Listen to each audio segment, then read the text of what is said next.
بسم الله الرحمن الرحيم وما أرسلناك إلا رحمة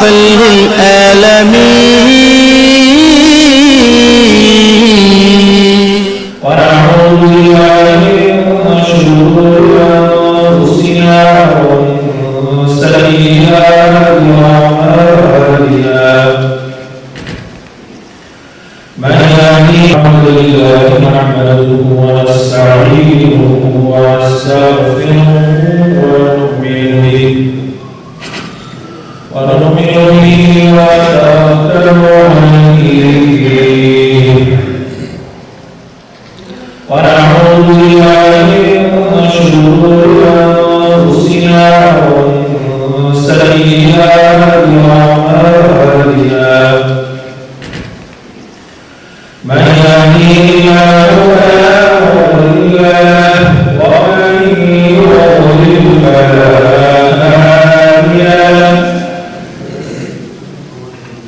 ونشهد أن لا إله إلا الله وحده لا شريك له ونشهد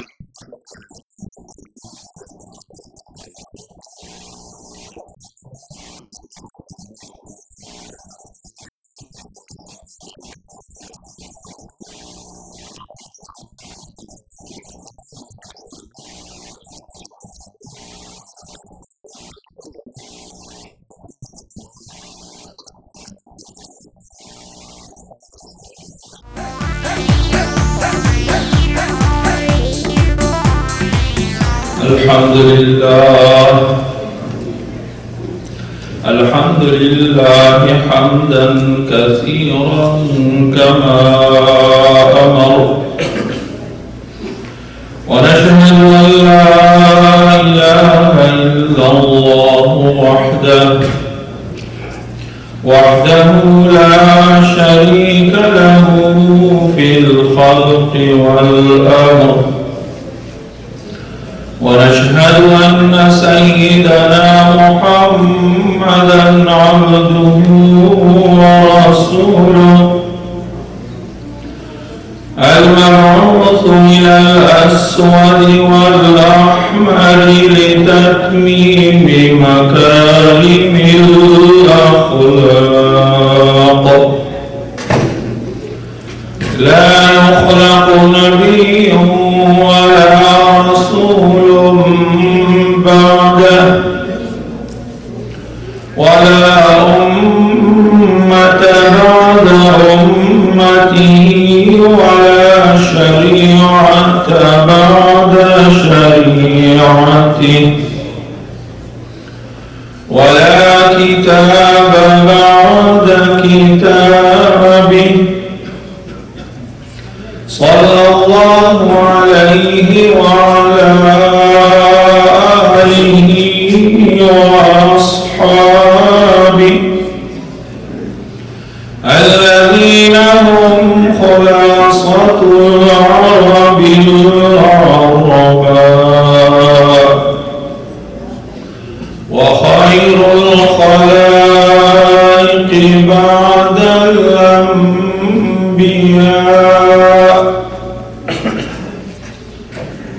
الذين هم مفاتيح الرحمة ومصابيح الغرر كالنجوم في السماء ذي الاهتداء والاقتداء أعوذ بالله من الشيطان الرجيم بسم الله الرحمن الرحيم إنا أنزلناه في ليلة القدر وما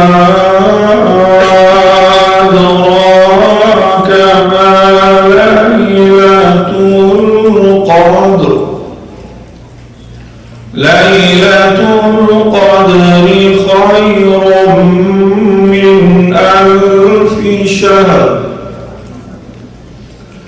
تنزل الملائكة والروح فيها بإذن ربهم من كل أمر سلام هي حتى مطلع الفجر إن الله وملائكته يصلون على النبي يا أيها الذين آمنوا صلوا عليه وسلموا تسليما اللهم صل على محمد وعلى آل محمد كما صليت على إبراهيم وعلى آل إبراهيم إنك حميد مجيد اللهم بارك على محمد وعلى آل محمد كما باركت على إبراهيم وعلى آل إبراهيم إنك حميد مجيد اللهم صل على محمد وعلى آل محمد وأنزله المقعد المقرب عندك السلام عليكم ورحمة الله وبركاته جمعه مبارک مصادف است به 20 ماه مبارک رمضان که آخرین روز عشره مغفرت است و مصادف به 18 جولای الحمدلله و المنه که الله رب العزت ما و شما را توفیق نصیب فرمود و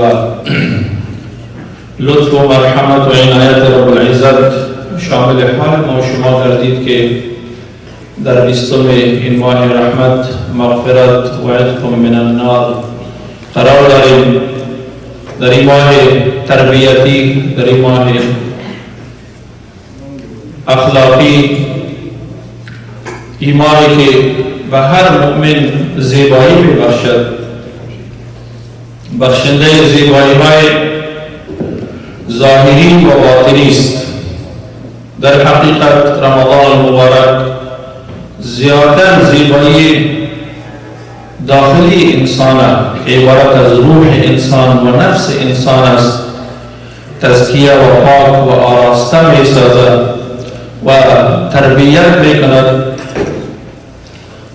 در صورتی که هر بنده مؤمن همین عقیده را داشته باشد که چنانچه رسول الله صلی الله علیه و سلم فرمودند که من صام رمضان ایمانا و احتسابا غفر له ما تقدم من ذنبه.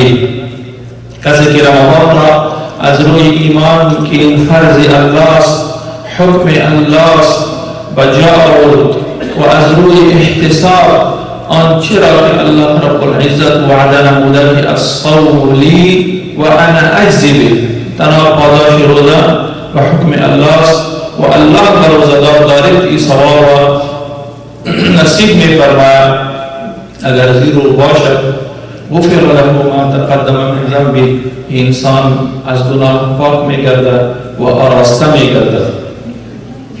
چیزی بایست در ماه رمضان مبارک رسول الله صلی الله علیه و سلم می فرمایند که مؤمن اگر زبانت در کنترل نیست، اگر دستهای در کنترل نیست، اگر گوشهای در کنترل نیست، اگر پاهای در کنترل نیست، در راه حق نیستند، پس چی ضرور است که از صبح تا شام این دهن را از نوشیدن آب و از خوردن طعام منع بسازیم؟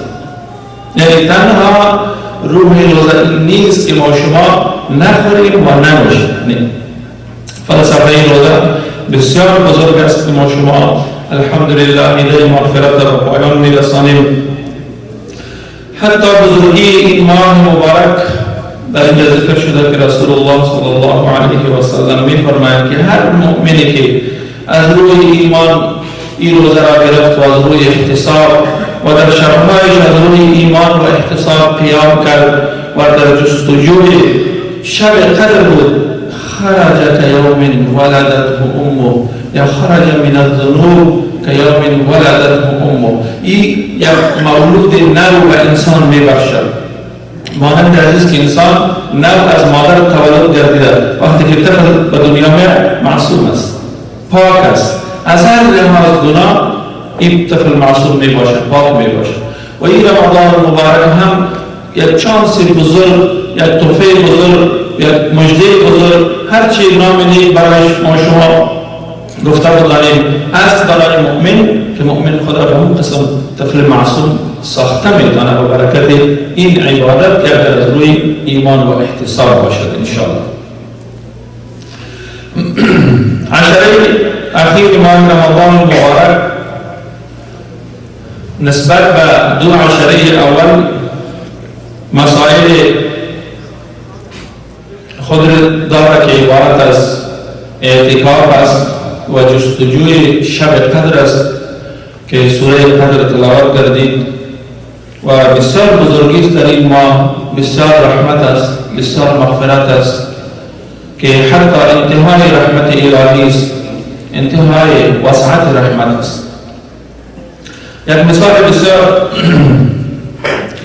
انشاءالله که به عقل هم برابر خواهد بود که بسا اوقات اگر انسان متوجه میشه که من چه قسم این بهره را گرفته میتونم یا بهره گرفته باشم از رحمت خداوند، از مغفرت خداوند، میبینیم که بحر چقدر کلان است، چقدر وسیع است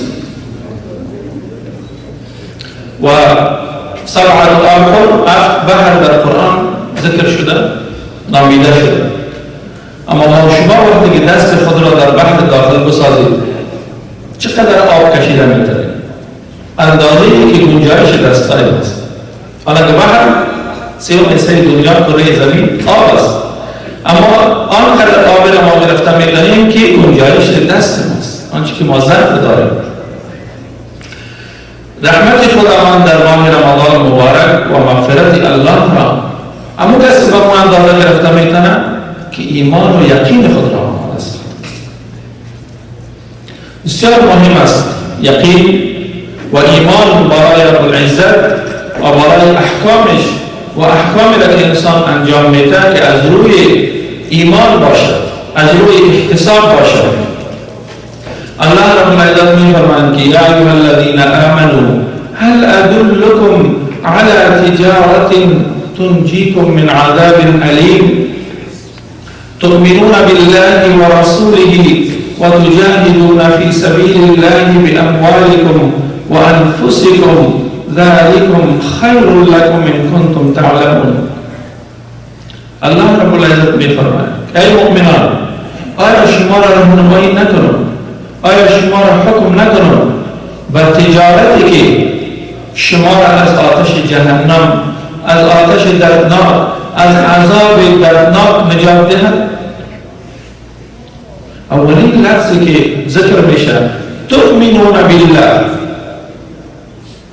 اولی که شما یقین خوب داشته باشید، یقین محکم داشته باشید بالای رب العزت، بالای بزرگی رب یقین محکم داشته باشید که رب غفور رحیم است، رحمان رحیم است، رب ما مهربان است، حی القیوم است، آنچه که تمام صفات نیک است. الحمدلله و کفا و الصلاة و السلام علی سید الانبیاء. اما بعد فاعوذ بالله من الشیطان الرجیم. بسم الله الرحمن الرحیم.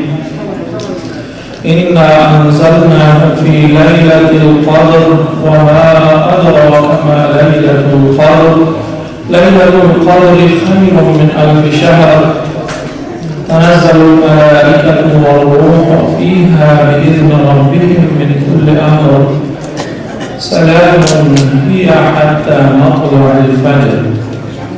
وقال رسول الله صلى الله عليه وسلم من قام ليلة القدر إيمانا واحتسابا غفر له ما تقدم من ذنبه. صدق الله العظيم وصدق رسوله النبي الكريم ونحن على ذلك من الشاهدين والشاكرين والحمد لله رب العالمين. اللهم صل على محمد وعلى آل محمد كما صليت على إبراهيم وعلى آل إبراهيم إنك حميد مجيد اللهم بارك على محمد وعلى آل محمد كما باركت على إبراهيم وعلى آل إبراهيم إنك حميد مجيد اللهم صل على محمد وعلى آل محمد وأنزل المقعد المقرب عندك. السلام عليكم ورحمة الله وبركاته. دوستان عزیز، اللہ رب العزت را شکرگزار هستیم که الله رب العزت یک رمضان دیگری را نصیب ما و شما گردانید با نماز تراویح و ختم قرآن کریم و این مهربانی الله است، لطف و کرم الهی است و رحمت الله شامل حال ما شماست. امروز ما شما در اینجا در مسجد جمع هستیم با مناسبت ختم قرآن کریم و تجلیل از شب قدر که تحفه بزرگ الهی است برای امت محمد رسول الله صلی الله علیه و سلم. باید این شب را قدر دانی نمود و احترام نمود و هر چی که در خواهشات نیک انسان باشد باید از خدای خود بخواهد و دعا کند و این بالای هر مسلمان است. آنچنانی که نماز فرض است، آنچنانی که روزه فرض است، دیگر عبادات است. فرضیت دعا در قرآن ذکر شده و بار ای بنده شما از ما بخواهید و اذا سألك عبادی عنی فإنی قریب و قال ربكم ادعونی، رب شما میگه بخواهید از ما، سوال کنید، آنچه که ضرورت دارید از ما دعا کنید که ما دعا شما را اجابت کنم. بیشک انه قریب مجیب الدعوات وإذا سألك عبادي عني فإني قريب أجيب دعوة الداع أما يجيب المضطر إذا دعاه ويكشف السوء. الله رب العزت است که دعای ما شما را قبول می‌فرماید، از هر مؤمن را قبول می‌فرماید، از هر مسلمان را قبول می‌فرماید. هر شخص در درگاه الهی حق دارد، هر شخص حق دارد که دعا کند و از رب خود بخواهد. چنانچه در خطبه جمعه مبارک میرم از ذکر فرمودم که ضرورت به یقین است، به ایمان است که ما شما یقین را داشته باشیم که وقتی ما از خدای خود میخواهم دعای ما را قبول میکنم. وقتی که ما دعا میکنم الله رب العزت اجابت میکنه. او را که میفرماید و نحن اقرب الیه من حبل الورید، انسان ما الشارع که هم قرار نزدیک است. و نحن اقرب الیه منکم ولكن لا تبصرون. ما شما یعنی از خود نفستان که است از این کلمه ما به شما نزدیک هستم ولکن لا تبصرون. ما شما وقتی که رب همراه ما باشد، رب از شارع ما به نزدیک باشد، چرا یک مؤمن متزلزل باشد، چرا مؤمن متزلزل باشد، چرا ایمان متزلزل باشد، چرا عقیده متزلزل باشد.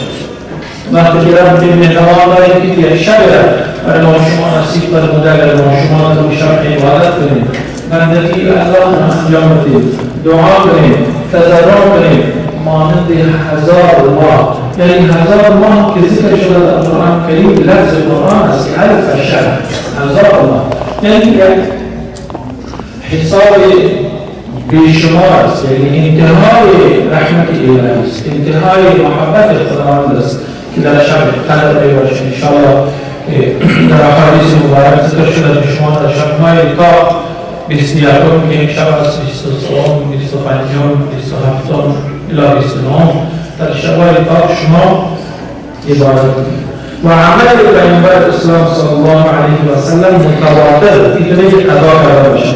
در هر اخیر رمضان اعتکاف می‌نشست. اعتکاف منظورشان برای چی بود؟ اعتکاف به خاطر جستجوی لیلة القدر، تحری لیلة القدر که عبادت این شب را پیدا کنند، ثواب این شب را بگیرند و با رب خود در خلوت باشند. معنای اعتکاف هم همین است که وقتی کسی که در اعتکاف میشیند او ذکر خدا را میکنه، قرآن میخونه، او قیام میکنه، او دعا میکنه و این خلوت را میخواهند برای خود که من با خدای خود راز و نیاز کنم. آنچه که دارم در قلب که میخواهند که آشکار کنم، اظهار کنم با رب خود، او را به میان بگذارم که یا اینی خامی را دارم، این کوتاهی را دارم، این اشتباهات را دارم، من را ببخش و این چیزا را میخواهم.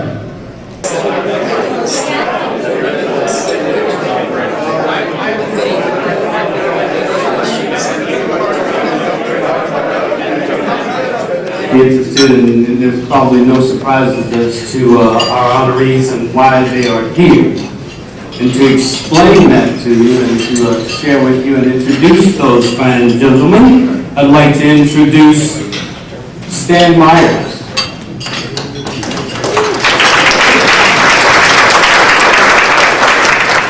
Thank you very much. I think it's a great crowd tonight. But the most important thing is we're honoring people who have made significant contributions to our society and to the technology community.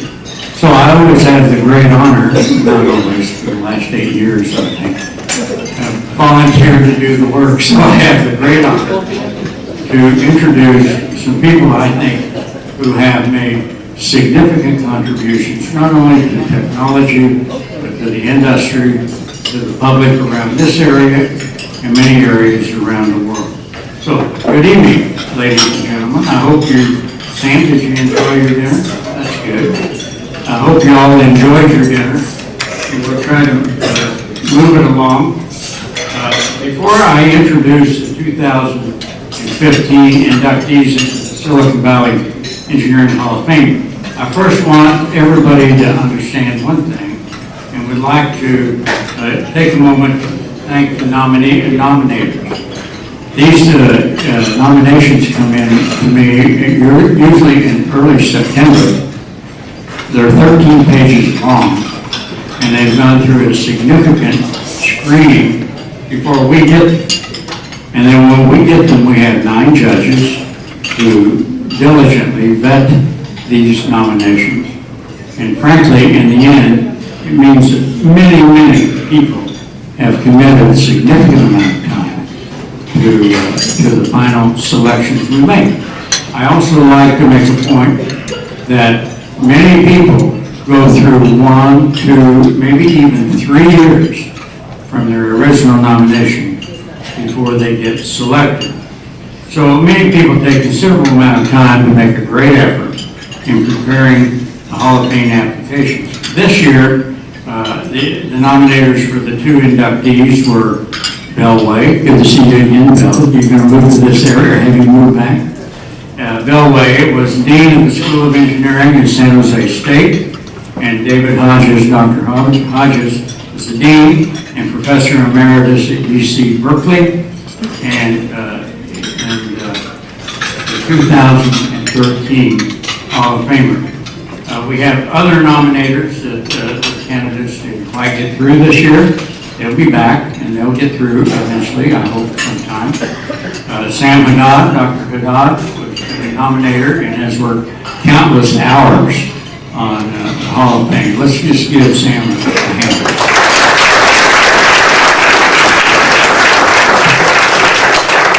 I don't really like Sam, but I think he deserves it. Also, I want to thank the 9 judges that actually vet these nominations and then get together and figure who is the right person, because everybody's qualified. So we do that, and any judges that are here tonight, they stand up. They go from Dick Elkis. I know any other judges here tonight? I didn't see. So we have the 9 judges and 2 observers. Their time, their effort in vetting these applicant nominations, thank them very much. It's hard work. Tonight we are introducing 2 new members into the distinguished Silicon Valley Engineering Hall of Fame. And I usually introduce these in alphabetical order, not in priority order. So I'll start with the G's. Dr. Paul Gray. Paul was born on December 8th, 2 days before I was, but many years after I was. In Jonesboro, Arkansas, he received his BS degree, MS degree, and PhD degrees in electrical engineering from the University of Arizona in 1963, 65, and 69, respectively. In 1971, Paul joined the faculty department of the Department of Electrical Engineering and Computer Science at UC Berkeley, where he is now a professor emeritus. Paul has held several administrative posts at Berkeley, including the Executive Vice Chancellor and Provost, Dean of the College of Engineering, and Chairman of the Department of Electrical Engineering and Computer Science. Dr. Gray's research included bipolar, MOS, circuit design, electrothermal interactions, and integrated circuit device modeling, analog digital interfaces, and VLSI systems. Prior to joining UC Berkeley, Paul was also employed in R&D laboratory at Fairchild Semiconductor. Paul is co-author of a widely used college textbook on analog and integrated circuit design. Dr. Gray is a member and former counselor of the National Academy of Engineering and serves on several corporate boards. Currently, Paul is a member of the Board of Trustees and interim president of the Gordon and Betty Moore Foundation. So, Paul, can I ask you to come up? Well, I want to say one more thing. I have to say a couple more things. Paul is a fellow of the IEEE and past president of IEEE Solid State Circuits and counsel and editor of the IEEE Journal in Solid State Circuits. He's received several awards, including the IEEE Solid State Circuits Award, IEEE Education Medal, and the IEEE Robert Noyce Medal. Paul is married, and I must say I had the delight of sitting by his wife. Paul and his wife have 2 sons and 2 grandsons. Now, I let you come up.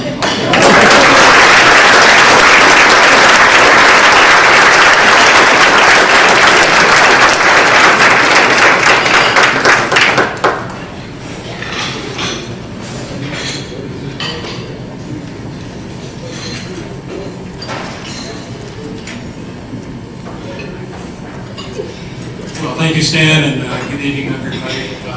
This really means a lot to me for many reasons. I'm humbled and honored by it. Closer to this. The main reason is as I look through that. Let's use it this way. The main reason is as I look through those pictures out there of the last 25 years of inductees into this group, I see about 10 people who've been heroes of mine for my entire professional career. So I feel incredibly honored to be part of that group. And so thank you, Stan. I also want to thank SVC and Stan and Michael and all the volunteers for everything you do to bring the awareness of engineering to the public, and particularly to get high school kids engaged and interested in being engineers, especially hopefully some of them will be women. That would be a wonderful thing. But thank you for everything you do. That's very, can't think of anything that's more important right now. I feel like I should be standing up here with a group of people, a big group of people, because things that this is based on have really been the result of collaborations with many people, my colleagues at Berkeley, fellow faculty members Bob Roderson, Bob Meyer, David Hodges, and most importantly, an incredible 25-year-long string of graduate students that I've had the luck to be able to work with. A lot of them are here. Virtually all of them, not all of them are men, but that's okay. You know, at a research university like Berkeley, the graduate students are the heart of the research side of things. And they do all the work, they have a good number of most of the good ideas, and it's just a phenomenal thing that I've been able to have this group of people work over the years. So thank you all for coming. It's really great that you were able to do that. My wife Judy, I've got to acknowledge, we're celebrating our 49th wedding anniversary this year.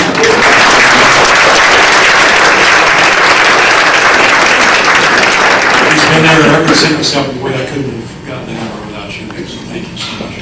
And lastly, I just feel the need to acknowledge the pure serendipitous gun of luck that led me to get involved with microelectronics and semiconductor industry.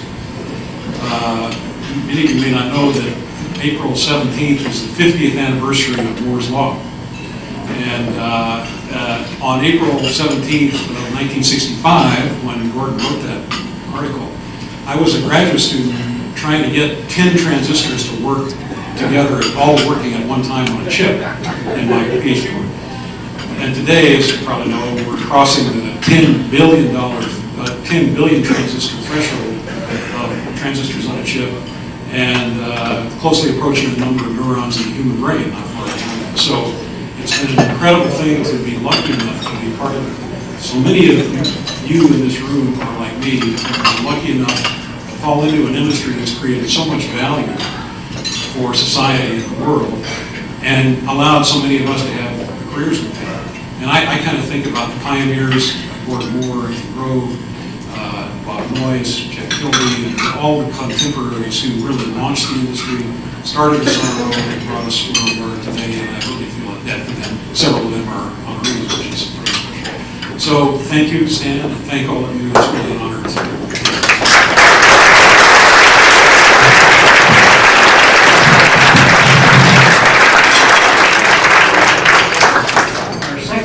inductee is a name that most of you know, and I hope I do well at pronouncing it.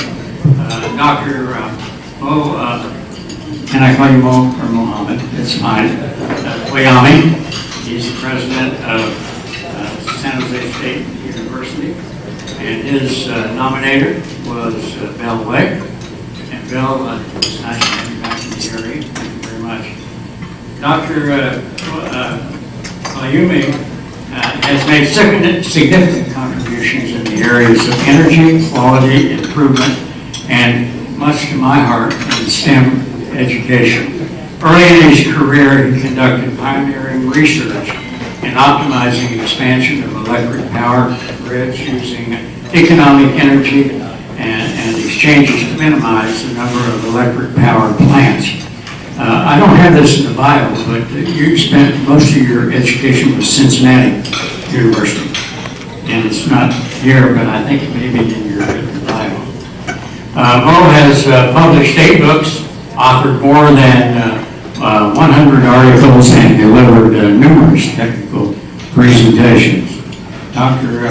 Qayumi helped found the National Consortium for Continuous Improvement and served as Senior Examiner of the National Baldrige Quality Award. He is San Jose State's 28th President and Professor in EE. Mo has dedicated and committed his leadership toward improving engineering education. He is a trailblazer in transforming the higher education development models and pioneering strategies in building the STEM pipeline. And this is very, very important. It's where it all happens. It's the young people coming in and building into the future. Dr. Qayumi is a senior member of IEEE and a senior fellow at the California Council of Science and Technology. He also is chair of the Cybersecurity and Campus Resilience Committee at the Department of Homeland Security. He was named in Great Immigrants Pride of America, listed by the Carnegie Corporation. Mo supports the local entrepreneurial programs and Silicon Valley community initiatives, serving on the boards of the Bay Area Council, Silicon Valley Leadership Group, Blue Shield of California, KQED, and Commonwealth Club. Do you have time for running the university? That's quite a job. Ladies and gentlemen, please welcome Mohammed Qayumi.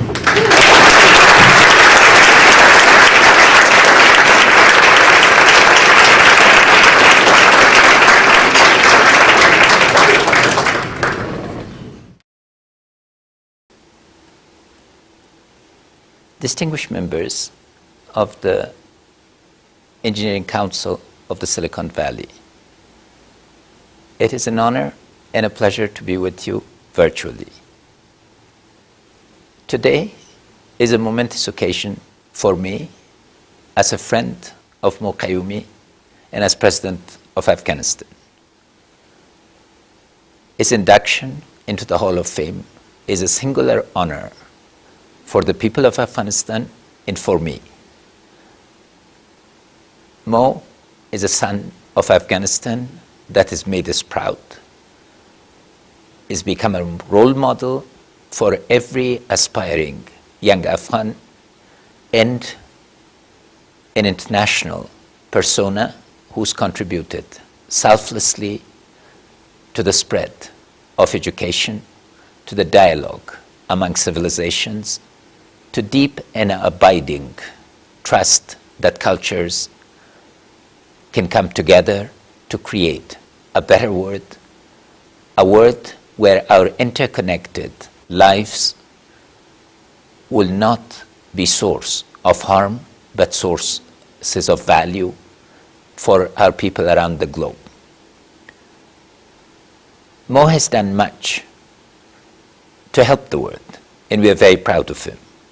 But today, I want to take the opportunity to invite your distinguished body to help me and Mo, under Mo's leadership, prepare one of the most ambitious national infrastructure plans and national higher education and a national strategy for education for the people of Afghanistan.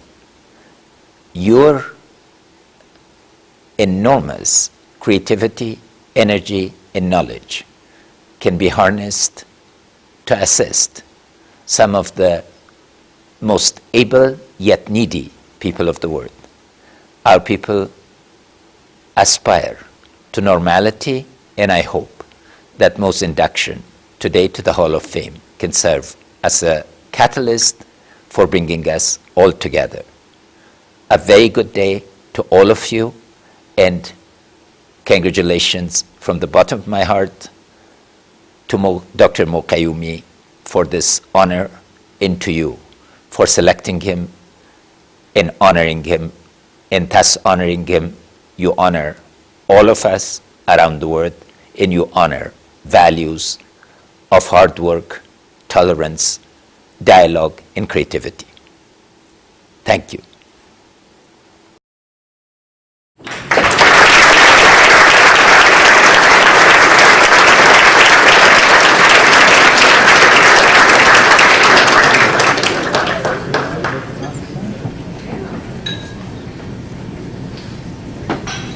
Ladies and gentlemen, thank you so much.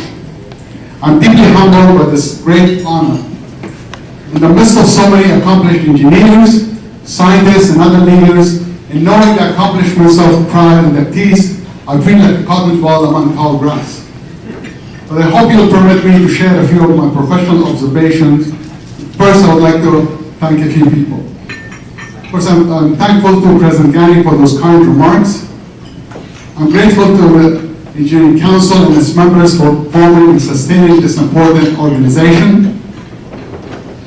All of us owe a debt of gratitude to my late friend and colleague, Professor J. Pinson, who was largely responsible for founding this Engineering Council and building the Davidson College of Engineering at San Jose State University.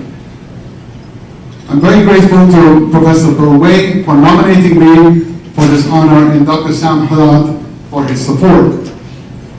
Thanks also to numerous professional colleagues who are here tonight, especially Chancellor of the California State University, Dr. Timothy White.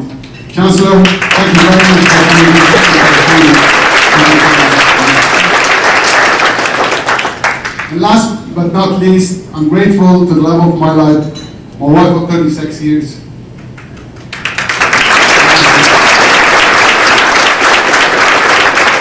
who has supported me for my academia as well as my related public policy pursuits, while carving her own niche as an accomplished clinical dietitian and a Persian poet.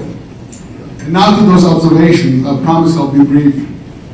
As a child in Kabul, Afghanistan, I was always captivated by complex dynamic systems, from astronomical to nuclear. In the middle school, I used to work with my father's carpentry workshop after hours, and in the evenings read the works of Isaac Asimov, Marie Curie, and Albert Einstein. Yes, I know, light children reading. In lieu of traditional high school, I attended a special institute for aspiring engineering students. After finishing my BS in electrical and computer engineering, I decided to study the role of energy in complex systems. As we all know, our world is comprised of energy and matter interchangeable under the right circumstances. Energy is central to life ever since the Big Bang, when an explosion 1 million times faster than a hydrogen bomb at the temperature of 1,000 trillion degrees Celsius created matter in nanoseconds that formed our solar system and eventually the first living cell. Our world, indeed, civilization's very existence depends on our ability to understand and harness energy as we cope with population growth, urbanization, food security, climate change, and all other complexities of the modern society. Indeed, the future of our civilization hinges on creating a sustainable balance among these competing factors. According to the first law of thermodynamics, energy can neither be created nor destroyed. The second law of thermodynamics defines exergy as the energy that can be destroyed by creating a temperature change, an irreversible process due to increase in entropy. Earth is a closed system interacting with the energy received from the sun, an open system. The interaction of these closed and open systems build our fragile ecology. My childhood fascination with complex systems led me to my doctoral research in optimizing the expansion of electrical power grids using economic energy exchanges. This was the first global optimization effort in reducing the number of electric power plants, yielding significant cost savings. Later on, I worked on building better energy simulation models, envisioning a new type of flue gas desulfurization plant, developing energy conservation systems, and designing a cost-effective way to measure facilities' heating systems. Eventually, my professional interest shifted to human energy, our most valuable asset.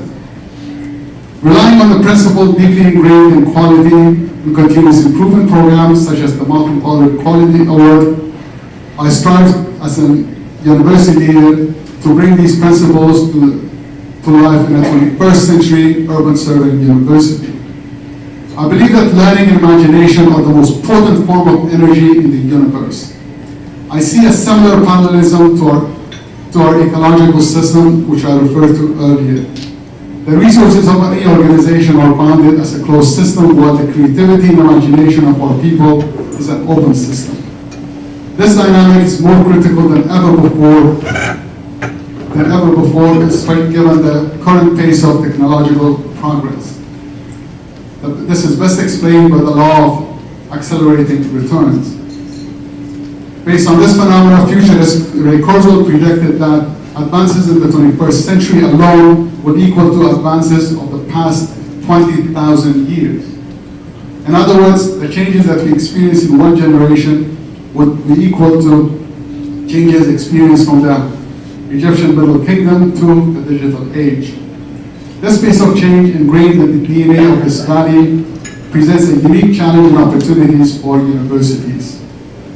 Over the past 6 decades, virtually every corner of the world has been influenced by the Silicon Valley. And more than half of this talent driving this global innovation is supplied by San Jose State University. Yes, more than half.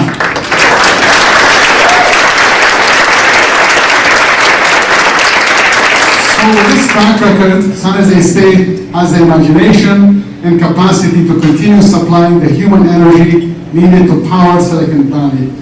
After all, this valley depends on us, all of us, to keep up this pace of change. So I accept this distinguished honor with a great sense of pride and purpose. Once again, thank you very much.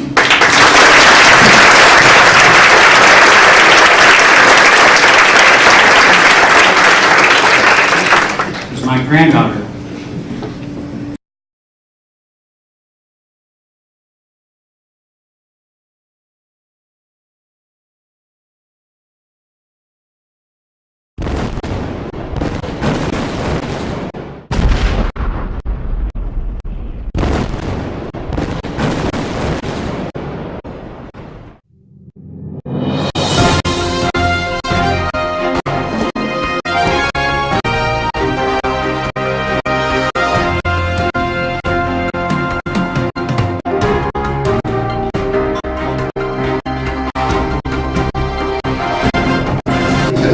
بینندگان عزیز سلام بر شما.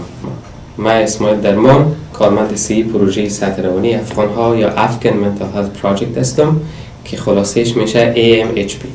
پروژه سطح روانی افغان ها که مرکزش در فریمونت است در همکاری با چند مؤسسه دیگه به پیش میره. من در اینجا این مؤسسات براتون نام میگیرم: Afghan Coalition, Afghan Cultural Society, Afghan Professionals Network, Afghan Psychological Association, Afghan Seniors Association of the Bay Area, East Bay Agency for Children و Lemar TV. در برنامه امروز روی یک موضوع جالب و مهم دیگه که مرتبط با سطح روانی صحبت میکنم و او مهاجرت و تطابق با فرهنگ نو است. از هزاران سال پیش به این طرف انسان ها برای دستیابی به منابع بهتر، فرصت های شغلی بیشتر و زندگی مرفه‌تر به مناطق مختلف سفر میکردن و سفر میکنن و مهاجر میشن. در کنار از اینا یک تعداد افراد هم طبیعتاً به خاطر نه تنها لزوماً به او دلایلی که اشاره کردم بلکه به خاطر آرامش جانی و ذهنی و روانی و امنیت جانی خود دست به مهاجرت میزنن. در زیر بخش مهاجرت کردن طبیعتاً یک سلسله تصمیم ها هم نهفته است. وقتی که ما صحبت از فرصت های شغلی و کاری بیشتر میکنیم، موضوع تحصیلات هم نهفته است، یادگیری زبان نو هم نهفته است، یادگیری مهارت های جدید و آشنایی با جغرافیا و مردم نو هم نهفته است. وقتی که به تاریخ و روند مهاجرت افغان ها نگاه میکنیم میبینیم که بیشتر عناصر نهفته در مهاجرت افغان ها ریشه در امنیت جانی و نجات دادن خود از کشمکش های داخل کشور داشته و طبیعتاً روی نوع مهاجرتشان و انتظاراتشان از محیط نو تاثیر خود گذاشته.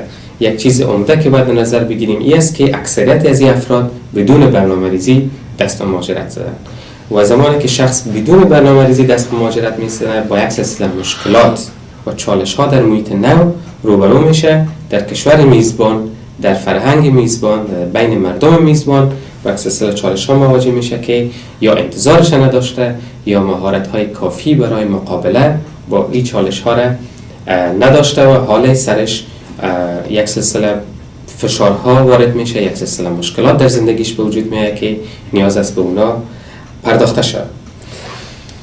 چیزی که مورد توجه باید باشه این است که چالش ها برای اکثر افراد میتونه به وجود بیاد. برای کسایی که حتی برنامه ریزی میکنن و محیط نو میان میتونه یک سلسله مشکلات برشان به وجود بیاد. مثلا فرهنگشان متفاوت باشه و در کشور نو که میاین، در کشور میزبان کاملا با یک فرهنگ جدید و متفاوت روبرو شوند. یا همچنان در قسمت زبان یا در قسمت مهارت ها، مثلا شغلی که در کشور خود داشتن در محیط نو شاید متفاوت باشه، شاید از او استفاده بهینه کردن نتونن و نیاز به این باشه که همه چیز از صفر شروع بکنن. نخستین مورد ما با تفصیل بیشتر سرش حرف میزنم. فرهنگ نو. فرهنگ یک گستره وسیع شامل میشه که در او ارزش‌های اخلاقی است، ارزش‌های یا سیستم‌های باور و عقیده هست و زبان است. یعنی حداقل این موارد در گستره فرهنگ نهفته است. و وقتی که ما نگاه میکنیم به مهاجرت افغانای عزیز میبینیم که در تمام از این حوزه‌ها با تفاوت‌ها مواجه میشه. فرهنگ معمول و مروج افغانستان فرهنگ جمع‌گرا و خانواده محور است. خانواده ارزشی بسیار زیاد داره و معمولا خانواده کوچک هم نیست. در کنار خانواده اعضای دیگه هستن که رو خانواده کلانتر و اقارب و اقوام و آشناها و خویشاوندان هم شامل میشه. به اون خاطر زمان که ما از خانواده افغان صحبت میکنیم در حقیقت از چندین خانواده صحبت میکنیم. سیستم داخل خانواده هم فرق میکنه که در او افراد سلسله مراتب دارن و هر کس نظر به مرتبه قویتر و منزلت بیشتر، احترام بیشتر و قدرت بیشتر داره. این در محیط نو در کشور میزبان مثلا در ایالات متحده کاملا متفاوت است. در ایالات متحده خانواده بسیار کوچک است، یک خانواده هسته است و اقارب و خویشاوندا در تصمیم گیری خانواده در نوع زندگیشان نقش زیادی ندارند، بلکه سیستم هست، سیستم های اداری و اجتماعی است که سر خانواده نفوذ بیشتر داره و برش میتونه تکلیف تعیین بکنه. دومین مسئله زبان است. زبانی که ما با او صحبت میکنیم فارسی و پشتو و زبانهای دیگه که در افغانستان رایج است، در اینجا او زبانها صحبت نمیشه و در عوض حداقل زبان انگلیسی بیشتر مروج است در کنار بعضی زبانهای دیگه. این هم برای افرادی که هیچ زبان بلد نیستن یا بسیار کم بلد هستن میتونه یک مشکل ایجاد بکنه و اونا را با استرس بیشتر مواجه بکنه، بخصوص اگر سنشان کمی بالاتر باشه و فکر کنن که توان از این ندارن تا زبان نو یاد بگیرن. موضوع فردگرا بودن و جمعگرا بودن مسئله بسیار مهم است، به خاطر از اینکه یک تعداد از مشکلاتی که در خانواده‌های مهاجر پیدا میشه بر اساس امی مسئله است، بر اساس امی تفاوت است. اینا احساس میکنن که نیاز است تا اینمو ارزش‌ها را حفظ کنن و بر اساس قوانین خانوادگی خود به پیش برن، در حالی که در اینجا قوانین به شکل دیگه است و ارزش‌هایی که تعیین میکنه در خانواده چه چیزا بگذره و نقش‌های خانوادگی چگونه تعیین شود بر اساس قدرت اعضای خانواده لزوما نیست، بلکه فاکتورهای دیگه بیرون از خانواده است که خانواده سر از اونا کنترل نداره. این میتونه یک سلسله مشکلات برای خانواده ایجاد کنه و افراد در خانواده زیر فشار قرار بگیرن یا با قانون به مشکل مواجه شوند. موضوع دوم مسئله موقعیت اجتماعی و شغل است. افرادی که مهاجر میشن طبیعتاً موقعیت اجتماعی را که در کشور اولی خود داشتن او را دیگر نمی داشته باشن، از دست میتن. در اونجا ممکن است اینا شخص بسیار با نفوذ در محله خود بودن، در منطقه خود بودن یا شغل بسیار مهم داشتن، در حالی که کل از اونا ترک میشه، از دستشان میره و در محیط نو وقتی که میاین میبینن که این چیزا از دست رفته و دوباره به دست آوردنش یک چیز غیر ممکن است، مگر اینکه به یک سلسله فعالیت ها دست بذارن تا حدود اینمو امتیازات اعاده شود و به دست بیاید. این هم میتونه از نظر اجتماعی، از نظر شغلی و از نظر اقتصادی سرشان تاثیر بگذاره و اونا را زیر فشار قرار بده. سومین موضوع ناآشنایی با سیستم سیاسی، اجتماعی و حقوقی است. وقتی افراد در کشور خود زندگی میکنن طبیعتاً با سیستم های اجتماعی و سیاسی و حقوقی آشنا هستند یا آشنا میشن، نظر به سر و کار داشتن با اون سیستم ها. در محیط نو در کشور میزبان و بخصوص مقایسه ما بین افغانستان و امریکا هست، این تفاوت بسیار بنیادی است و سیستم ها متفاوت هستند. سیستم های حقوقی متفاوت است، سیستم های اجتماعی متفاوت است. همونطور که اشاره کردم فرهنگ فردگرا سر سیستم ها تاثیر میگذاره.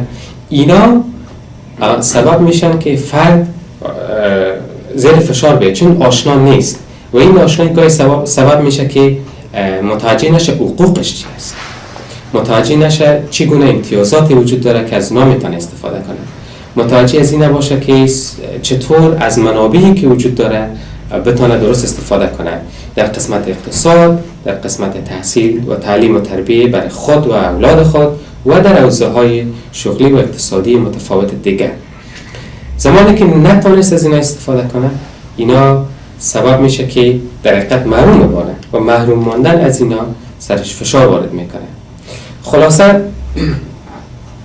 این چالش هایی که در 3 بخش من تقسیم کردم، در بخش فرهنگ، در بخش از دست دادن موقعیت شغلی و اجتماعی و در بخش ناآشنایی با سیستم های حقوقی، اداری و سیاسی، در حقیقت مهمترین عوامل هستند که روی سطح روانی افراد تاثیر خود به جا میگذارن پس از مهاجرت.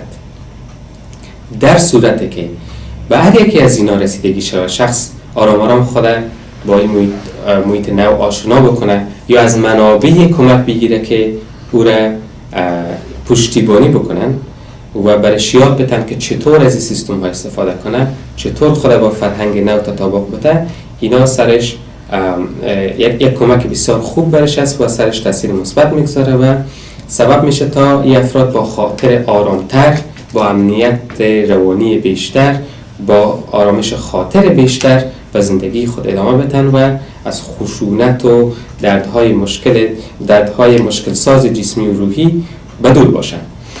در پروژه ما هم تلاش میشه تا حتی الامکان در حد توان به این مشکلات رسیدگی شود و خدمات برای افراد فراهم شود. در صورتی که شما نیاز داشتین به این خدمات میتونین با دفتر ما تماس بگیرین. شماره تلفن ما است 510 745 1683 یا با وبسایت افغان کالیشن مراجعه کنین و پروژه افغان منتال هلث ببینین. از اونجا معلومات بیشتر براتان فراهم میشه.